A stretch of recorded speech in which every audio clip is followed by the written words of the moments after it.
ஆஹா ஏழுமலை வாசா கொஞ்சம் கருணை காட்டு லேசா உன் ஏழுமலை ஏறி நாங்க வந்தோம் ஐயா.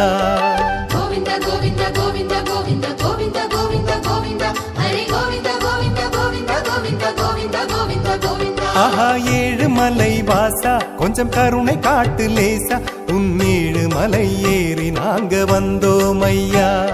சிரமங்கள் ஏற்று விரதங்கள் காத்து திருமலையை நோக்கி புறப்பட்டோம் இன்று. குழந்தை குட்டி குடும்பத்தோட வந்தோம் ஐயா.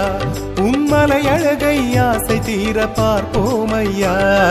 கோவிந்த கோவிந்த கோவிந்த கோவிந்த கோவிந்த கோவிந்த கோவிந்த ஹரி கோவிந்த கோவிந்த கோவிந்த கோவிந்த கோவிந்த கோவிந்த கோவிந்த. ஆஹா ஏழுமலை வாசா கொஞ்சம் கருணை காட்டு லேசா உன் ஏழுமலை ஏறி நாங்க வந்தோம் ஐயா.